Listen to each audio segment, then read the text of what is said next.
ReaderCon, this is CSE Cooney here. I'm going to read you an excerpt from my story, Saint Death's Daughter, my novel, forthcoming, 2022 from Solaris in about April. More on that to come. What you need to know is that Lainey, Miscellaneous Stones, is a necromancer born into a family of assassins. Necromancers are pretty rare, and we know she's a necromancer because she has a strong allergy to violence. And one day, as she grows stronger, her allergy will grow so strong it will be able to raise the dead. Her older sister, Nita, Amanita Muscaria Stones, has recently kidnapped a young man, basically to use as her stud horse. He's desperately unhappy. His name is Mac. Sometimes Mac can also turn into a falcon, but at the moment Nita has control over his transformation, thereby rendering him even more desperately unhappy. There is a undead housekeeper named Goody Graves, and she's Lainey's surrogate mother, best friend, and there is a ghost. The ghost resides mainly in the Sarcophagus of Souls. It's a long story. It's the ghost of Lainey's great-grandfather, Irradiant Stones, also known as Grandpa Rad. So at the moment, Lainey's hiding out in the shadow of the Sarcophagus of Souls. Nita has just left Mac in the gallery to get acquainted with the Stones family through the portraits. And she's watching him, and she's watching Goody Graves, the undead housekeeper, approach him. The only sound in the room was a broom brushing the floor. Goody could sweep with operatic aplomb, full of crescendo and opinion. But not today. Today the sweeps were short and sharp like little gasps or a quick shake of the head. Mac's shoulders crumpled first. His head bowed like a branch overladen with fatal fruit. Lainey watched as he bent to his breast, his arms coming up over his head as though to protect it from a wounding world, before his knees gave out and he crashed to the floor.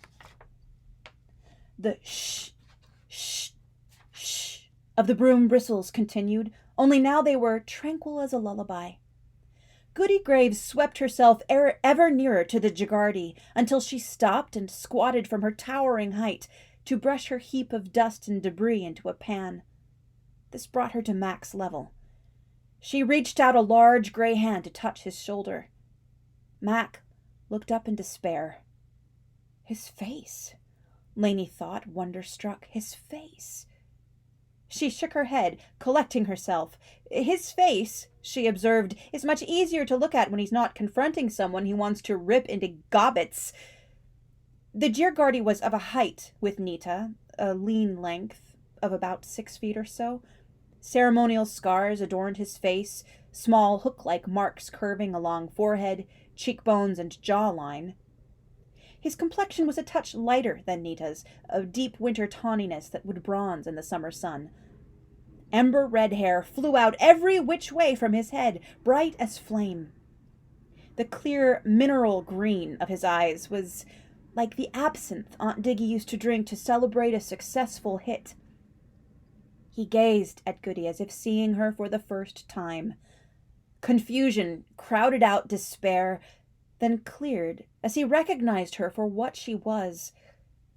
Lainey expected revulsion and fear next, how most visitors to Stone's Manor reacted to their undead housekeeper. Instead, reverence lit his cicatrized face. "Elif Doiden!" he cried out in Quadic. Hooking his hands at the thumbs, he pressed both palms flat against his chest, a bird with wings outspread. His head inclined in a sinuous dip.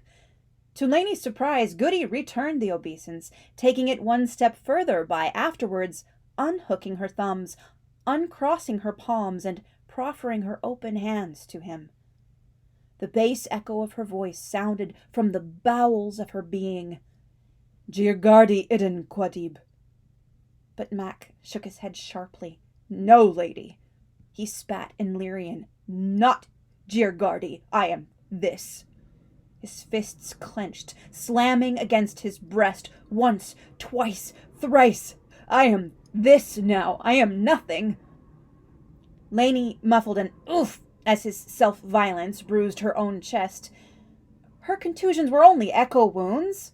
an annoying symptom of her allergy, and she knew the marks would fade much faster than any real bruises she might get on her own from barking her shin or falling out of bed. Nevertheless, she resented him for hurting her, albeit unknowingly. Mac brought the flat of his hand up before his face and held it there. Lainey identified the gesture as one of the Sothane attitudes. Her study of Kwadoni movement meditation so far had consisted of copying all 144 attitudes into her journal and attempting the first set of 12 every morning. That was hard enough, and she was loath to move on to the second set without mastering them. She hadn't got to the attitude Mac was currently assuming, but that hand-to-face posture she recalled was one of grief. 12th set. The set belonging to Doedena, god of death. Big surprise. Goody Graves moved her hand from his shoulder to his head, as if in blessing. Lainey frowned. Goody never touched anyone except her, and here she was, comforting a complete stranger, and speaking to him in Quadic? The words were soft, but Lainey, accustomed to Goody's silences, heard every syllable. Stoneses die young, and therefore thou must live. Outlive thy foe and dance upon her tomb. Hearing those words was like swallowing a splinter of icicle. It scraped Lainey's throat and shriveled her belly. She shivered. She had never heard Goody speak so bitterly, or with such resolve. But when Mac's hand did not waver from his face, Goody raised her own in solidarity. After a moment she let it fall, and stood, and picked up her broom as if taking up a great burden once more. The sh-ing sounds started up again. Mac finally emerged from behind his hand and slowly uncrumpled from the ground, taking a few aimless steps. He stopped, seemingly at random, before a large portrait of Ham-Handed Stones, and looked up. But Lainey knew it wasn't random. He was only doing what Nita had ordered him to do, what she had fascinated him into doing. He was obeying.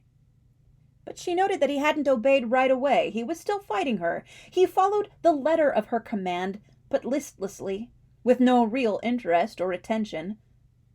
She shifted her gaze to Ham-Handed Stones' portrait, trying to see it through his eyes.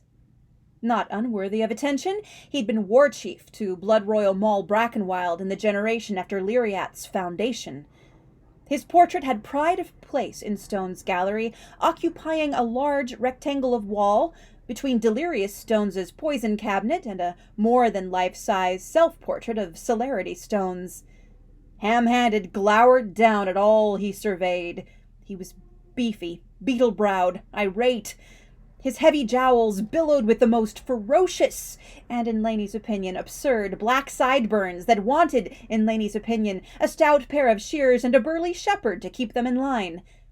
Beneath his portrait on 2 brass pegs hung his Sparth axe, dusty and disused, but ready, killing sharp. After Mac had looked his fill on Ham-Handed Stones, he turned his attention to the other exhibits on display in the gallery, with the stoic air of a man paraded in front of his enemies before execution. He prowled the parquet floor with steps almost as silent as Goody's, first walking the length of the inner wall, then looping around and passing back up the outer one, studying the tremendous paintings in their ornate but tarnished frames, each representing the celebrated spies, assassins, executioners, and royal revivifiers that bore the names Stones, as well as the vitrines beneath them containing various gewgaws and mementos from their mostly brief lives. He passed with only the briefest of pauses several incredibly famous and important portraits, Opshapluper Stones, who'd killed more friends by accident than enemies on commission, the triplets, Iniquity, Propinquity, and Antiquity, who had founded the Lyrian Academy for Young Cutthroats, and who'd all died together in their rooms when one of their students burnt it to the ground. Delirious Stones, author of the notorious memoir Adventures of a Courtesan Assassin, posing in nothing but a bit of red ribbon and a powder puff. And last, and most magnificent of all, Quick Fantastic Stones, one of the first founders of Lyriat, left hand of the founding queen Inesile Brackenwild herself. In the portrait, she stood with a hand on her young son's shoulders, on the wilderness site that would one day become Stone's Manor. Concealed in her sanctuary shadow, crawled around the perimeter of the sarcophagus of souls to observe Mac's progress. What had always seemed like a lot of ancestral junk bristled with new interest. She watched Mac study the contents of the grubby, spider-cracked vitrines, which she knew held in the main an array of weaponry: daggers, axes, dirks, longswords, needles, flails, star maces, warhammers, piano wire, boomerangs, bludgeons, crossbows, triple-bladed hedge trimmers, glaives, and gizarms. There were also the less traditional, but no less effective, boxes of noxious chocolates, sticks of baneful incense, skin-eating massage oils, daintily embroidered smothering cushions, ivory-handled fans that opened into a splay of razor blades, assorted beakers, flasks, vials, hairpins, hatpins, and small tubes of toxic lipstick, usually in a signature shade of red. By the time Mac had made a complete perambulation of Stone's gallery, stopping beneath Ham-Handed's portrait again to read the plaque detailing the spectacular manner of his death, Laney's skull ached. What must he think of them all, these bygone Stoneses, murderous servants of the blood royal Brackenwild since the establishment of Lyriat? She had never before considered her life from a stranger's perspective. She was half indignant. Why didn't he care? Half humbled. Why should he care? And wholly confused. But no time to dwell on her feelings. Mac was on the move again. He had turned from Ham-Handed's portrait to Delirious Stone's poison cabinet, which he had completely ignored on his initial pass through the gallery. Now he seemed to shake awake. The malaise of Nita's fascination shivered off his shoulders. His head lifted. His eyes focused. He leapt forward. Laney scooted further back into the shadow, hugging her knees. If he was regaining his will, it was absolutely necessary that he not see her. Now his nose was pressed to the glass-paned doors of the poison cabinet, his hands splayed to either side of his face, like a child glimpsing his first snow outside the nursery window. He made a sound somewhere between a sigh and a cry. Goody Graves' sweeping slowed. Everything slowed. Except the Djirgardi. He spun, lightly, so lightly, as if he were hollow-boned, as if it would be nothing to him to launch into sustained flight, and darted back to Goody Graves. He held out his hands to her, cupped in the shape of a begging bowl. She relinquished her broom to him, then turned her back and grasped the handle of her mop instead, following orders. And what is that silence, Goody? Laney thought, ears pricking. That's your silence for what? For do it if you must, but it is a shame and a pity and a waste? With that same light-footed, loping vigor and a blaze of elation on his face, Mac turned the broom in his hands like a spear. Back he ran to the poison cabinet, gaining speed, never stopping until the blunt end of the broom staved in the glass doors. Then he was reaching through the shards. Because his back was to her, Laney could not see what it was, precisely, that he did next. She could only experience the echoes of it in her own body as her allergy took hold. What was it? The nick of his skin with the finger stinker? A sip from a slender vial? A long, purposeful sniff from a jar of caustic powder? He probably wanted to try a bit of everything in his orgy of thoroughness, just to make sure that it worked ineradicably. But Stoneses take special care of the tools of their trade, and the contents of the poison cabinet were no exception. Delirious, it was said, had never skimped on anything to do with love or death in her whole meteoric career. No matter which vehicle to eternity Mac chose, whether inhaled, ingested, daubed, smeared, or jabbed, it would only take a second. When he collapsed, Laney felt the thump in her collarbones. Chapter 5. The Brinking. Being in such close proximity to Mac's death throes, Laney's body produced its echo wounds almost simultaneously. First, a sting sprang to her nose. Second, twin gouts of blood spurted from her nostrils. Bitter froth that burned like venom gathered at the back of her throat. She gulped hard as her air passages crushed closed. She had to get out of the gallery while she was still mobile, or Mac's passing might take her with him. They're only echo wounds, Lainey reminded herself, swallowing panic along with a mouthful of rotten fruit, rotten egg, horseradish-flavored saliva. They'll heal faster than real wounds. They'll only kill me if I remain too close to the source. Stumbling to her feet, she lurched toward the nearest door. But in her haste, she had forgotten Mac, felled in his sprawl. She tripped over his feet. More echo wounds flared up as she made contact with his body, and she collapsed to hands and knees beside him, feeling as though the top of her skull were sloughing off.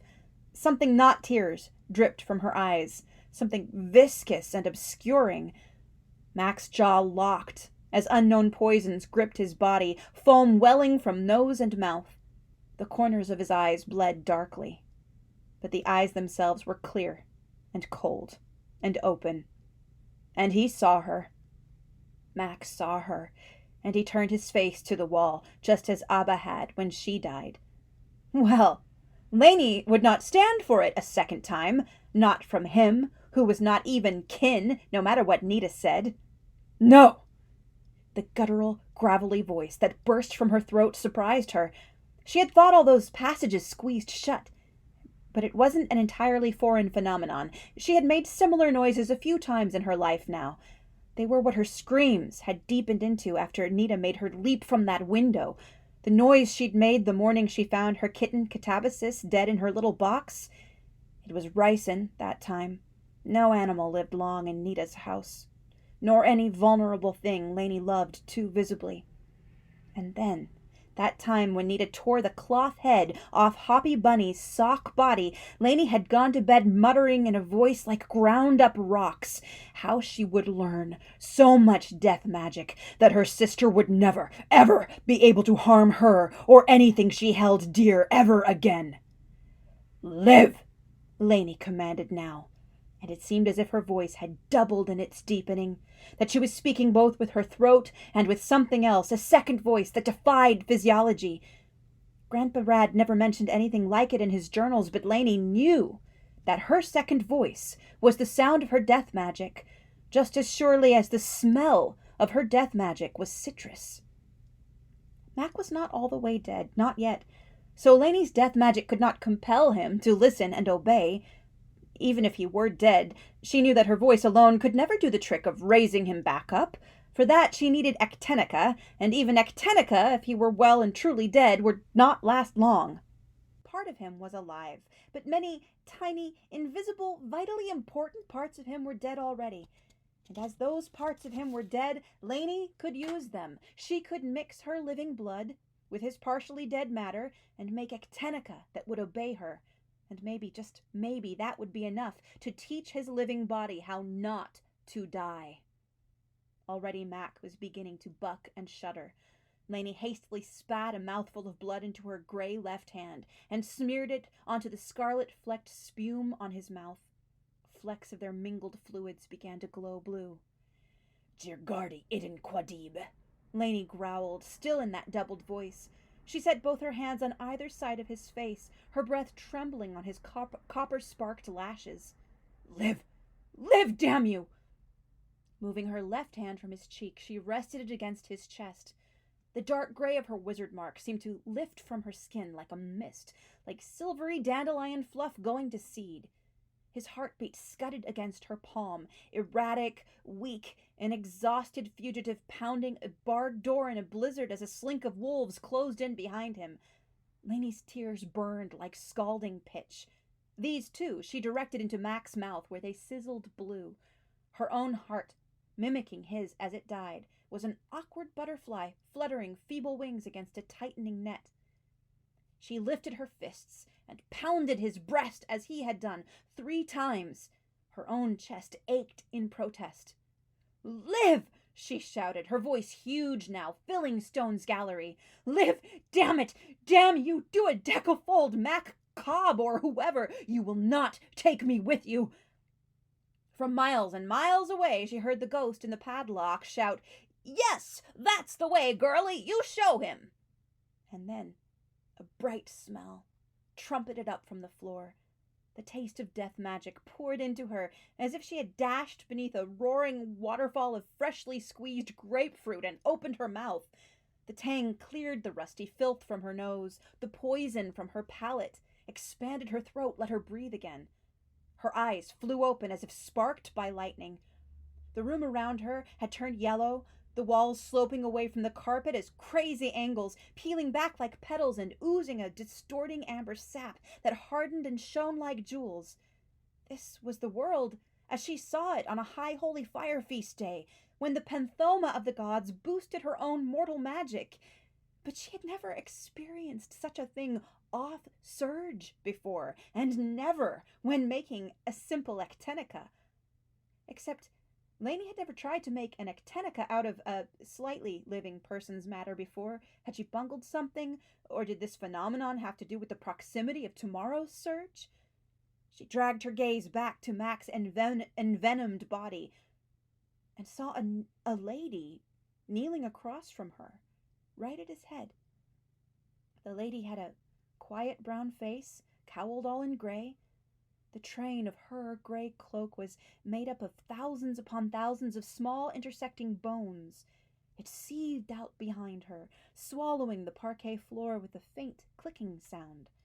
She held in her cupped hands a restless, wild, furious thing that beat and fanned its wings, that struggled and strained and strove.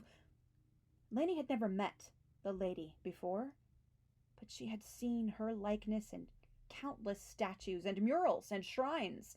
She knew her. She knew that hoarfrost stillness. "Back!" she growled, surprising herself. "You stay back! You're not invited!" Not the traditional way to talk to one's god, perhaps. Certainly not to Duedina, Saint Death.